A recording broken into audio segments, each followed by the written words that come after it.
За энэ удаа та бүхэндээ урт удаа насалж эрүүл амьдрах талаар мэдээллийг хүргэж байна.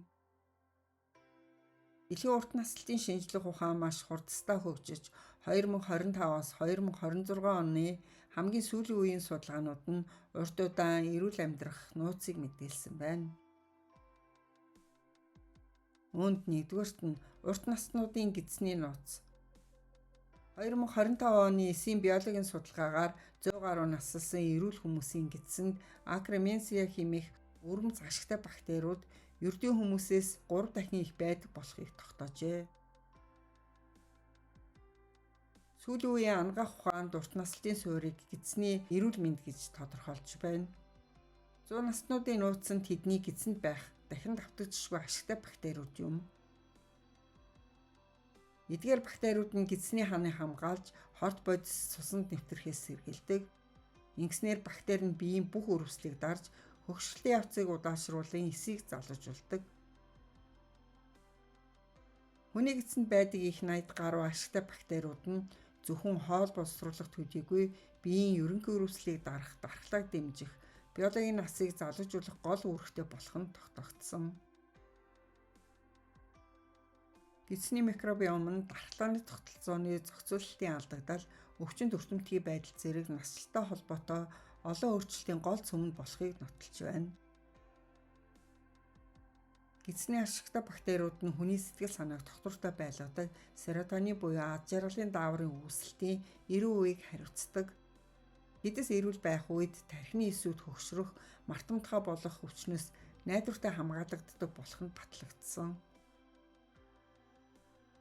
Нийгмийн эрүүл мэндийн үндэсний төвөөс гаргасан зөвлөмжүүдэд стрессийн даавар болог кортизол нь гидсний салт бүрхөвчийг нэмгэлж ашигтай бактерийг устгадаг тул гидс тархины холбоосыг эрүүл байлгах нь сэтгэл зүг болон залуу насаа хадгалахад чухал болохыг тэмдэглэсэн байдаг. Өдөр тутамдаа эсгсэн бүтээгдэхүүн болон олон төрлийн өнгөтэй хүнсний ногоо хэрэглэх нь гидсний микробиомыг сайжруулж биологийн насыг 5 насаар залуужуулдаг байна. Хүнсний нэр төрөл олон байх тусам гидсний ашигтай бактерийн олон янз байдал нэмэгдэж, биеийн дархлаа төдий шинээр нэмэгдэх болно. Хэд боловсруулсан хоол, хүнс, чипс, хийжүүлсэн ундаа болон цагаан элсэн чихэр нь гидсний ашигтай бактерийг устгаж, бие махбодод хортой бактериудыг үржүүлдэг тул нас ахих тусам үүнээс татгалзах хэрэгтэй. Хоёрдугаарт нь амьдралын зорилготой байх. Харвардын урт хугацааны судалгааны 2026 оны дүгнэлтээр тэтгэврт гарсан ч өөрийн гэсэн зорилготой өдөр бүр шин зүйл сурдаг хүмүүсийн теломер богиносдгүй болохыг баталжээ. Судалгаагаар сэтгэл санаа өөдрөх хандлагатай байх нь эрүүл мэндэд олон ашиг тустай болохыг тогтоожээ.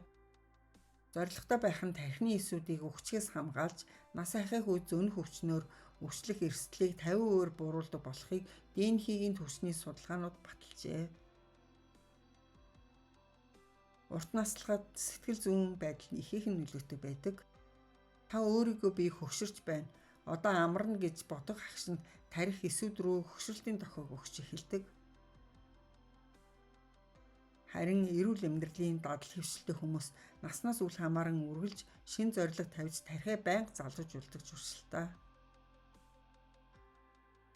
Чикагогийн их сургуулийн хөгшрөл судлалын төвийн судалгаагаар амьдралын тодорхой зорилготой түүнийхээ төлөө өглөө бүр сэргэлэн босдог хүмүүсийн биед стрессийн даавар болог кортизол нь маш бага хэмжээгээр ялгардаг бөгөөд зүрх судасны өвчлөөр өвдөх эрсдэл нь 40%-аар бага байдаг нь тогтогдсон байна. Зорилготой хүн өөрийн цаг хугацаа, энерги үнцнийг мэддэг. Амьдралын зорилго нь том байх албагүй юм.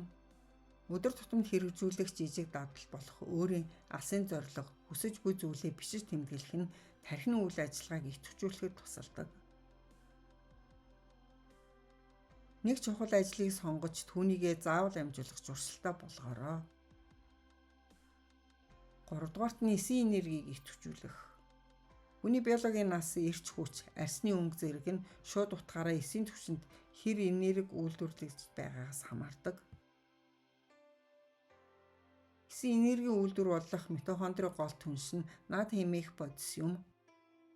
Нас ахих тусам митохондрийн тод сөөрч үйл ажиллагаа нь мууддаг.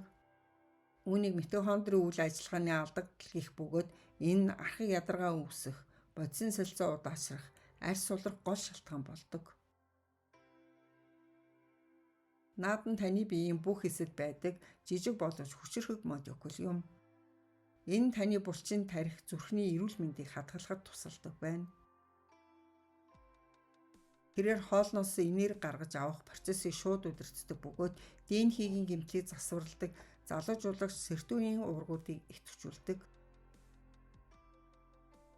Хүн 40 нас хүрэхэд бие дэх наадын хэмжээ 50% буурдаг байна. Харин 60 нас хүрэхэд ердөө 10-20% нь л үлддэг. Иймээс митохондрийн энерги үйлдвэрлэж чадхаа болж эсүүд өтөлж эхэлдэг байна.